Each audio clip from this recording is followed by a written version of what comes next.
Let's talk about something that sounds crazy, but can actually be empowering. How researchers can predict pretty accurately whether a relationship is likely to end. And before we go any further, I need to clarify something really important. When I say predict a divorce, I don't mean we're stamping out a couple like, yep, they're doomed. That's not the point. The point is this: if you could spot the patterns that usually lead to a breakup early enough, you can often change those patterns. Think of it like the weather. If the forecast says there's high chance of storm, that doesn't mean that the storm is guaranteed. It means, hey, bring an umbrella. Maybe reschedule that picnic. Relationship research can work the same way. It doesn't predict fate, it predicts patterns. And today, I'm going to break down the biggest patterns researchers look for, especially the 4 signs that show up over and over in couples that end up splitting. If you're in a relationship, this can be helpful in protecting it. If you're not, it can help you choose better habits so that you don't repeat the same drama later on. And even if you're just curious, this is one of those topics that makes you see every couple interaction differently. Like you hear a conversation in the hallway or in the movie and go, oh, that's a pattern. All right, so let's talk about the 91% accurate part. You probably heard of a stat floating around like scientists can predict divorce with 90-something% accuracy. That number gets repeated a lot online. The most common name connected to it is relationship researcher John Gottman, who studied couples by observing how they talk, argue, and repair after a conflict. And the key idea behind that claim is this: when you carefully analyze couples' interaction patterns, not just what they argue about, but how they argue, you can often estimate whether they're heading into a long-term stability or long-term breakup. And here's a big misunderstanding. The accuracy number does not mean a random person on TikTok can watch, say, a 10-second clip of you fight and announce your relationship's future. It also doesn't mean that one argument and you're done, or one bad week or one bad mistake and you're done.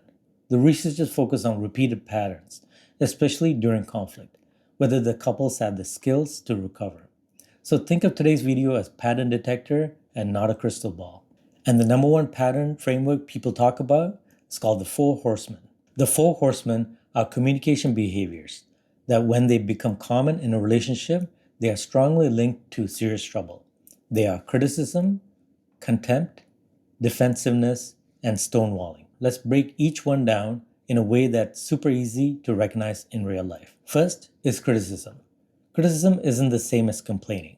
A complaint is about a specific behavior. I felt ignored when you didn't text back. Criticism is about a person's character. You never care about anyone but yourself. See the difference? So a complaint can be, this thing hurt me. But criticism is, this is who you are. Criticism often uses words like always, never, you're so, or you're the kind of person who, and yes, every couple criticizes sometimes. The issue is when criticism becomes the default language. Because once you start labeling someone as lazy, selfish, dramatic, stupid, or immature, you're not solving a problem anymore. You're attacking their identity. And identity attacks create one of 2 outcomes. The other person fights back, or they shut down.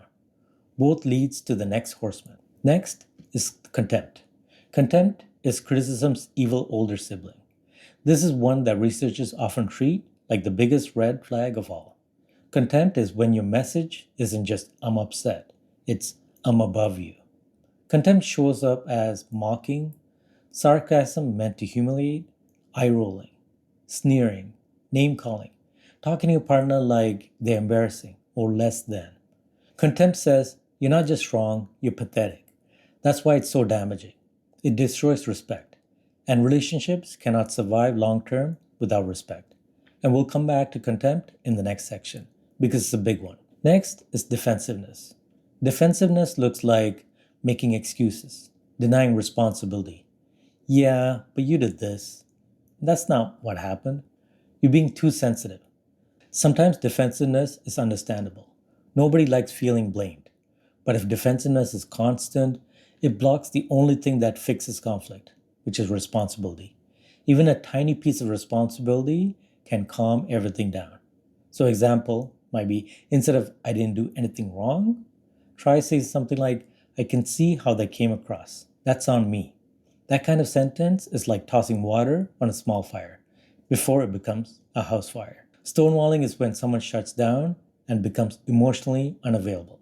They might go silent, they might stare at their phone, they may leave the room or answer with one word response, look physically present but mentally gone. Stonewalling is often a sign of overwhelm. And here's something important. Stonewalling is not always done to be cruel. Sometimes it's just a person's nervous system saying, I can't handle this right now. But if stonewalling becomes a consistent pattern where nothing gets repaired, then the relationship slowly fills with unresolved issues. And here's what typically happens. Criticism leads to defensiveness. Defensiveness leads to more criticism. And contempt sneaks in. Then someone stonewalls. The cycle repeats until the relationship feels unsafe, exhausting, and lonely. Now let's zoom in on the biggest danger sign. If you remember one thing from this video, make it this. Contempt is a relationship killer. Why? Because you can work through a lot of issues if both people still genuinely respect each other. But contempt erodes respect. And once respect is gone, everything else becomes toxic. And here's what contempt sounds like in normal conversations. Oh my gosh, you're seriously going to do that? Of course you are. Wow, amazing. You outdone yourself. You never think, do you? Let me guess. You forgot again. Shocking. And contempt isn't just words. It's also tone and body language. Sometimes the sentence is fine, but the vibe is, you're a joke. And here's the scary part. Contempt can be habitual. Like two people can start using sarcasm and mockery as their default language, and over time, it becomes natural. So if you want to self-check, ask yourself, when you're upset, do you still feel like your partner is the person worth respecting? Or do you start seeing them as an opponent, an inconvenience, or someone you have to win against? Because once the goal is to win, the relationship starts losing. Okay, so if there are patterns that predict breakups, what predicts the opposite? What predicts couples who stay together and actually like each other? And that brings us to the next thing. One of the most important differences between couples who last and couples who don't is not whether they fight, it's whether they repair. A repair attempt is a move that tries to bring the conversation back to safety and connection. It can be serious, like, I'm sorry, I got harsh and I want to restart. Or it could be playful, like a small joke to release the tension, a gentle touch on the hand, a deep breath, and okay, pause, let's start again. Repairs are like little bridges over conflict. And here's the key. Successful couples don't avoid conflict. They get good at coming back to each other after a conflict.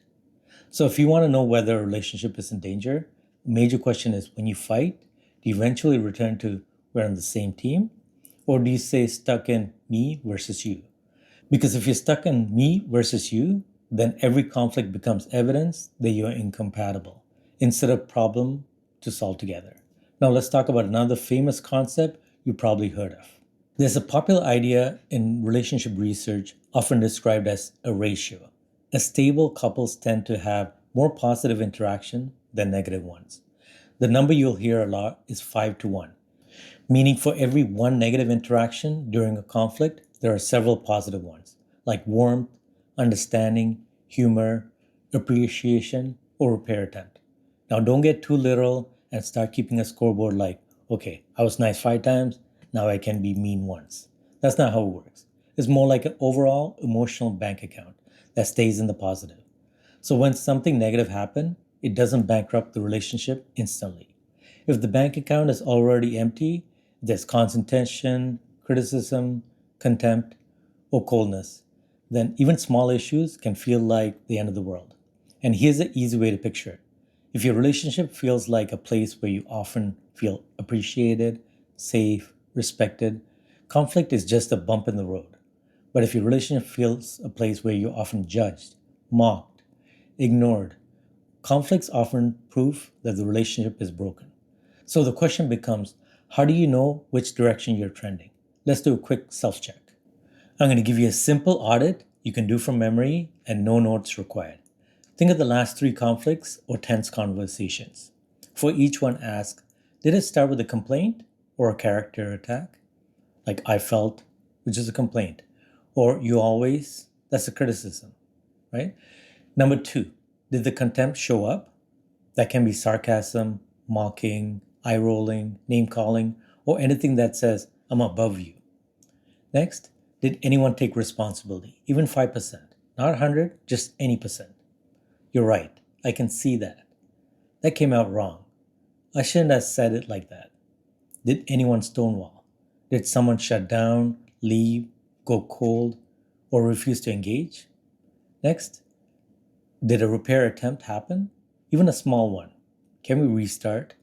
I'm getting worked up. I do care, I'm just frustrated. Now look at the patterns across 3 conflicts. If you're seeing criticism, defensiveness, contempt, shutdown, and a very few repairs, that's a warning sign. If you're seeing some frustration, but also apologies, responsibilities, and repairs, that's a hopeful sign, even if you still have work to do. And here's something else that's really helpful. Pay attention to how conflicts begin. A lot of arguments are decided in the first minute. If it stays harsh, it usually ends harsh. If it starts soft, it's much more likely to stay productive. A soft startup sounds like, hey, can we talk about something? I feel stressed. I might be wrong, but this is how I experienced it. I know you didn't mean this way, but it landed badly for me. Soft startup doesn't mean you're weak. It means you're strategic. Because your goal is to solve the issue and you want your conversation to stay open. Now let's move on to the most important part. What to do about it. Okay, if you recognize some of these patterns, don't panic. Patterns are learned, which means patterns can be unlearned. Here are a few practical swaps. Simple scripts you can use to shift the tone instantly. Swap number 1, criticism to specific request. So instead of you never listen to me, try, when I'm talking, can you put the phone down for 2 minutes? It would help me feel heard. Specific request beats character attack every time. Swap number 2, contempt into respectful firmness. Instead of sarcasm or mockery, aim for calm, direct honesty. I'm upset. I want to talk about this without insulting each other. That line sounds simple, but it draws a boundary that protects the relationship. Swap number 3, defensiveness to one sentence of responsibility. Try something like, you're right about that part. Or, I can see how that hurt. Oh, I didn't handle that well. You don't have to agree with everything. Just take ownership of what's real. Swap number 4, stonewalling to time out without a return time. If you're overwhelmed, don't disappear. Pause the responsibility. I'm getting flooded. I need 20 minutes of calm, and then I want to come back and talk. Key part is you name the overwhelm, you set a time, and you promise a return. That turns stonewalling into self-regulation. When to get help. If your contempt is frequent, or if you keep repeating the same blow-up cycle with no repairs, it can be helpful to involve a trusted professional, like a counselor or a therapist, because patterns are easy to change with guidance. Also, if there's ever fear, control, or anything that makes someone feel unsafe, the priority is safety and getting support from trusted adults or professionals. Now, a quick reminder before we wrap up. Check the pinned comment below for helpful resources on this topic. I'll include a simple checklist version of what we covered so you can review later without having to rewatch the whole video. Okay, so to recap, the big predictors aren't what you fight about. It's criticism, attacking character, contempt, mockery and superiority, defensiveness, no responsibility, stonewalling, shutdown with no repair. And the biggest protectors are soft startups, repair attempts, take even small responsibility, keeping respect intact, and building a positive bank account of appreciation and kindness. If you want to do one tiny action today that helps immediately, do this. Think of one thing your partner does that you appreciate and say it out loud in a simple sentence. Not dramatic, not cheesy, just thanks for doing that. I noticed that. I appreciate you. Small respect deposits add up.